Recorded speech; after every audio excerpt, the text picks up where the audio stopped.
হচ্ছে একটা টোট ব্যাগ। এই জিনিসটা হচ্ছে মাথায় জল শোক করবার জন্য, স্নান করে আসবার পর।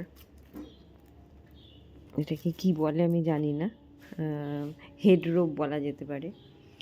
এটা হচ্ছে একটা জামা, এই ধরনের জামাও বাড়িতে পরে। এটা একটা হ্যান্ড টাওয়েল। 5 নম্বরে রয়েছে একটা পার্স, স্লিং ব্যাগ বলা যেতে পারে। এটা হচ্ছে রেনের কাজল। আর হচ্ছে 7 নম্বরে আছে এটা একটা পাউচ ব্যাগ, পেন টেন নিতে পারবে বা সাজগোজের জিনিস রাখতে পারবে। আচ্ছা, এইটা হচ্ছে লিপ বাম একটা। আচ্ছা, এইটা বডি ওয়াশ। 10 নম্বরে এটা হচ্ছে একটা সেরাম, হেয়ার স্প্রে বা সেরাম, যাই হোক কিছু একটা হবে। আচ্ছা, 11তে রয়েছে একটা চিরুনি। আচ্ছা, 12তে এটা হচ্ছে মুখে মাখার কিছু একটা, মানে সেরাম টাইপের হবে, ফ্লুইড। আচ্ছা, 13তে রয়েছে একটা পেনের সেট কালো রঙের।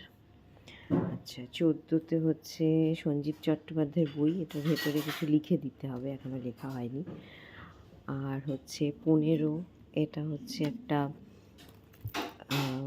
পার্স ব্যাগ, খুচরো পয়সা টয়সার জন্য। আচ্ছা, এটাও খুব পছন্দের, আমি কোনো দিন কিনে দিই না জীবনে, অনেক দাম বলে, তো সেটা ওকে জন্মদিনে দিলাম, নিশ্চয়ই খুশি হবে। আর এটা হচ্ছে এই নানা রকম ওয়েফার আছে, চকলেট, বিঙ্গো, এসব। আর এটা সবথেকে মূল্যবান, এটা হচ্ছে রূপোর একটা ছোট্ট থালা। এই হচ্ছে 18 বছরের জন্মদিনে 18টা গিফট, বাবা এবং মায়ের তরফ থেকে মেয়ের জন্য।